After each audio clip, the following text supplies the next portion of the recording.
Мен үшін дін бұл ислам, ал ислам дегеніміз бұл нағыз адами қасиеттер ғана деп ойлаймын. Адамдық қасиеттер мен үшін бұл дін. Ал дәстүр дегеніміз бұл біздің ұлттығымыз. Яғни қазақ халқының, қазақ ұлтының болмыс бар бітімі өзінің ұлттық салт дәстүрлерімен ғана көрінеді. Исламның да ең бірінші қағидаты бұл көркем мінез. Ал көркем мінезді мен өкінішке орай көп жағдайда көре алмай жатамын.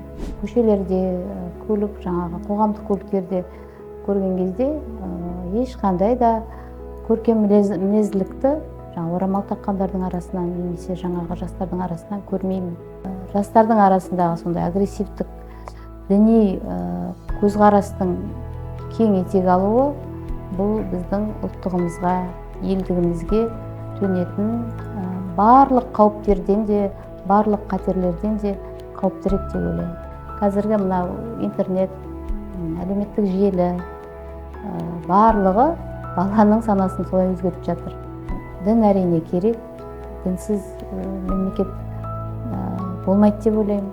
Өйткені дін дегеніміз бұл үлкен бір сенім. Дін болмаса, онда бір ауызбіршілік, бір тұрақтылық болмайтын сияқты болып көрінеді. Дегенмен ең бастысы білім екенін келсем, білімсіз алға басу болмайды деп ойлаймын. Саналы ұрпақ, саналы ұлт мәселесі қазіргі кезде біздің алға қойған мемлекетіміздің алғы шарттарының бірі деп қарауға болады, ұстанымдардың бірі деп қарауға болады. Өте қиын кезеңде тұрмыз деп ойлаймын. Сананы тұрмысып билеп, тек барлығымыз ақшаның, күнкөрістің жолында кеттік. Ешқандай идеология жоқ. Меніңше, біз сол идеологиялық рухани баланың құндылықтарды бойына сіңіруде бізде үлкен жұмыстар қолға алыну керек. Әйтпесе біздің ұлттығымызға өте қиын жағдайлар күтіп тұр деп ойлаймын. Саналы ұрпақ тәрбиелеу ең маңызды нәрсе.